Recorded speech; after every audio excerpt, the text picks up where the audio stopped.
This is Unit 4, Lesson 5, Part 1. So we're expanding a little bit on what we just did with those imaginary numbers, and we are building into a set of numbers called the complex numbers. So if you look, we've got an example right here, 5 plus 2i. It's not quite real because it has this imaginary part, but it's also not quite just imaginary because it has this real part, right? So a mix, an addition or subtraction of both real and imaginary numbers, that's what we call these complex numbers. All right, so combining them in this one binomial expression like this, we refer to that as a complex number. So our standard form looks like this.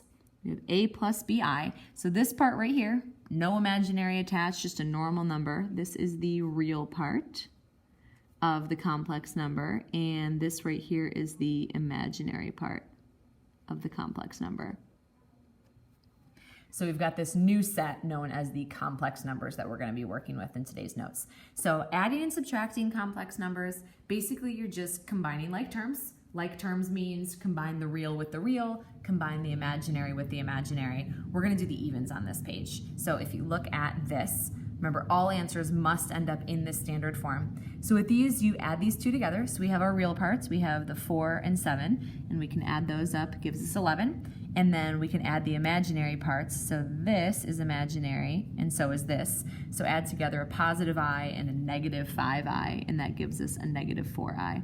So always make sure that you end up in the standard form, a plus bi. That's the exact form that we're in. So that would be our final answer for number 2. We can do this for number 4 as well. So this one, we have subtraction and then parentheses. So I want to just rewrite that and distribute the subtraction. So we have 6i, you subtract the 14, and then it's minus a negative I. So I'm going to write that as plus I, and I think that'll just make it easier to combine like terms. Then plus 5 minus 3i. Nothing to distribute there, just a positive 1. So now we can combine like terms. Our real parts, we have a negative 14 and a positive 5. So when I add those together, I get a negative 9. And you want the real part to go first because you want it in this form. Then the imaginary parts, I have 6i, I, and then a negative 3i. So 6 plus 1i is 7i, and then minus 3i would be 4i. So it's in the right form. We got our real part, our imaginary part. That's our answer. So the addition and subtraction is pretty straightforward. You're just combining like terms. You want to also make sure that you're being really careful with any subtraction that you have, like I did with this one right here. Next set, multiplying complex numbers. We have a little box over here that says recall, and this came from the last lesson. Anytime that you have an I squared, you want to rewrite it with a negative 1, because I squared is the same as negative 1. That turns it back into a real number, because this standard form, there's no space there for an I squared. You only have real part and then a plain old I. There's no room for exponents with I's. So anytime you have any exponents, we need to convert it just like we did in the last lesson. So we're going to keep on going with the evens. Number 6 here, we have this negative I out front that we need to distribute. So distribute negative I times negative 2 would be a positive 2i. And then negative I times positive 10i would be negative 10, and then the I times I gives us an I squared. But anytime that pops up, you want to make sure you're replacing it. All right, so when you see that I squared, you do not leave that in your answer. You always want to make sure you're replacing it with a negative 1. So when you see this right here, you want to make sure that you're replacing that with a negative 1. So we have 2i minus 10 times negative 1. And so the negative 10 times negative 1 gives us a positive 10. I'm going to write that first just to make sure that I'm in the proper standard form. So that is standard form for my complex. You need to make sure that every single one of these answers today looks like this. All right, let's do the next one. Number 8, this one's foiling. So we multiply first. 2 times negative 5 gives us a negative 10. Outside, 2 times negative 3i would be negative 6i. Inside, negative 4i times negative 5 would be a positive 20i. And last, negative 4i, negative 3i would be positive 12i squared. So anytime one of those pops up, this guy right here, we need to replace that with a negative 1. So we do that. We have negative 10. I'm going to combine these middle terms, negative 6 and positive 20i, add up to 14i. And then this I squared is being replaced with a negative 1. Okay, so next step, we've got negative 10 plus 4i. This is now a negative 12. And finally, we finish off combining our like terms, get it in the proper standard form. So I have a negative 10 and a negative 12. The real part goes first, and then my imaginary part.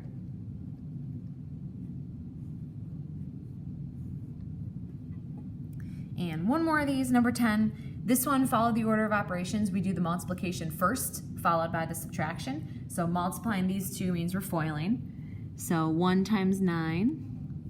Outside 1 times 3i. Inside 7i times 9, 63i. And last 7i times 3i would be 21i squared. So we're going to want to replace that. And then I subtract this, so I'm going to write out like distributing the subtraction. So minus 4 and then minus 2i. So now I can combine like terms. One thing I need to do first is replace that I squared with a negative 1.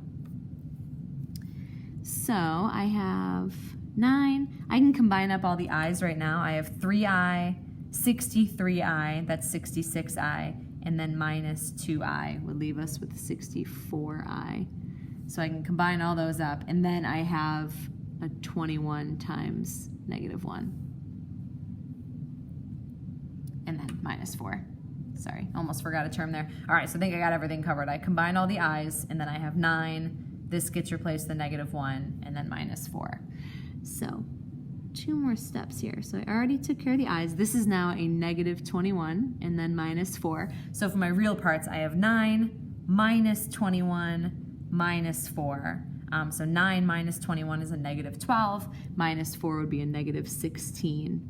And then combine that with my imaginary part so that my answer is in true standard form. All right, so that is our multiplying. If we look on the next page, we're going to learn about something called complex conjugates. This is an important definition that we're going to use for the rest of this chapter. So conjugates are binomials that are almost the exact same. It just switches the sign in the middle. So a plus bi versus a minus bi. Notice they're not perfect opposites of each other. The a's still have the same sign. It's just the middle sign that switches. So the conjugate of a binomial is the same binomial, but you just switch the sign in the middle. So these two pairs are conjugates of each other. Notice the 8's have the same sign, but then for the i's we have 1 positive, 1 negative. And then here, again, notice the 5's have the same sign, but for the 4 i's we have 1 negative, 1 positive. So we are going to do the odds on this page. So let's multiply number 11, FOIL that out. We do 8 times 8, which is 64. Outside 8 times negative I is a negative 8i. Inside I times 8 is 8i. And last, I times negative I would be a negative I squared. So just like the previous page, I think you guys are probably getting it now. Every time we have an I squared, we can replace it with a negative 1. So now we combine like terms. We have 64, and this is minus a negative 1. So 64 plus 1 gives us 65. And then I have this negative 8i and positive 8i, and they end up canceling. So all that I have left is a 65. I took these two complex values, I multiplied them together, and all I got back was a normal real number. So that's a pattern that we're going to use for the rest of the page. This idea that if I take a complex expression and multiply it by its conjugate, what I get left behind is just a normal real number, nothing imaginary left at all, because the imaginary parts will cancel, because these will be perfect opposites of each other every time. So when we say in this one we are dividing complex numbers, it's not really dividing, it's kind of dividing in quotation marks here. It's really something that's set up as a numerator and denominator that we need to simplify. So we have a rule, and that's where it says right here, watch out. You are not allowed to have imaginaries in the denominator. You probably remember a rule that said you can't have radicals in the denominator. We have a similar rule that says that we cannot have imaginaries in the denominator. So these sets of rules will help us to fix that. So we have two sets. We have one rule if the denominator is a monomial or just one term, and then we have a different rule if the denominator is a binomial or two terms. So we're going to do the odds. This one, the denominator is a monomial, so follow this rule. If the denominator is a monomial, multiply top and bottom by I. So that's what we're going to do with number 13. We're going to multiply the numerator by I and the denominator by I. Really all we're doing is multiplying by a fancy one. If we multiply top and bottom by the same thing, it's going to make it look different, but technically we're only multiplying by 1, which means it stays the same. So numerator is just 10 times I. Denominator is 2 times I, which is a 2I squared. So anytime I have this I squared, I replace it with a negative 1. So this 2 times negative 1 is a negative 2, and I can divide that out. So if I divide by negative 2, I end up with negative 5I. And not only is there's no imaginary in the denominator, there isn't even a denominator. So I know that I fixed that rule that I was supposed to be working with. Number 15, a little bit more complicated. Now we have a binomial over a monomial, but the denominator is still a monomial. So we're going to follow this first rule here. It says we multiply top and bottom by I. So multiply the numerator by I, multiply the denominator by I. And in the numerator, we end up distributing that I. So 28 times I would just be 28I, minus 8I times I, which would be 8I squared. And then over that denominator, which is now a 4I squared. So this and this, these guys both need to be replaced with a negative 1. So I have 28I, and then minus negative 8, so plus 8, over 4 times negative 1, which is a negative 4. So what we can do now is we can split these. Like we can divide this by negative 4 and we can divide this by negative 4. So 28I divided by negative 4 is a negative 7I. And 8 divided by negative 4 is a negative 2. And we want that negative 2 to go first so that it's in the right form. This one, by the way, still technically in the right form. The real part is just a 0. Like it's like 0 minus 5I. You would just never write that. All right, last problem sets here, the 17 and 19, these both have binomials in the denominator, meaning there are 2 terms. So we're gonna follow this last rule where you multiply top and bottom by the conjugate of the denominator. Okay, so we should probably add that in there just so we don't accidentally use the numerator. So it's the conjugate of the denominator that you're using. So number 17, the denominator is 5 minus I. The conjugate of that would be 5 plus I. So we multiply top and bottom by 5 plus I. So in the numerator, we distribute that negative 2. Distribute the negative 2, we get 10 minus 2I. And then in the denominator, we end up foiling. But just like number 11, we should just get like a normal whole number. So FOIL that out. This guy times this guy. 5 times 5 is 25. Outside, 5 times I. Inside, negative I times 5. And last, negative I times positive I. It's negative I squared. So here's what happens. These guys cancel, which should happen every time. This is equal to a negative 1. So the numerator, I'm going to put them back in the right order. We have, oh no, it is, I'm sorry. We have negative 10 minus 2I. In the denominator, we have 25 minus negative 1, or 25 plus 1, which ends up being 26. So now for our final answer, we can split this over this because it has to be in standard form. So negative 10 over 26, that reduces to negative 5 over 13. And then negative 2 over 26, that reduces to negative 1 over 13. And then there's an I attached to that second part. So it needs to end up back in its standard form, which means splitting these up over the 26. All right, last one. Binomial, so we multiply top and bottom by the conjugate of the denominator. So this denominator is 2 plus I, the conjugate would be 2 minus I, so top and bottom like that. Lots of foiling here. We foil the numerators. 7 times 2 is 14, 7 times negative I. Inside, 3I times 2. And last, 3I times negative I would be a 3I squared. And then we FOIL the denominator as well. This times this. So we have 2 times 2, which is 4. Outside, 2 times negative I. Inside, I times 2 is 2I.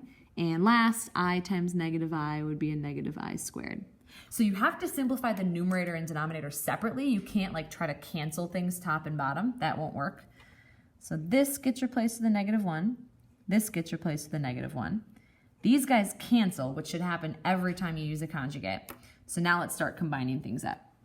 So the numerator, our real part, we have 14 minus negative 3, or 14 plus 3, which is 17. We have -7, positive 6i, so that's a -1i.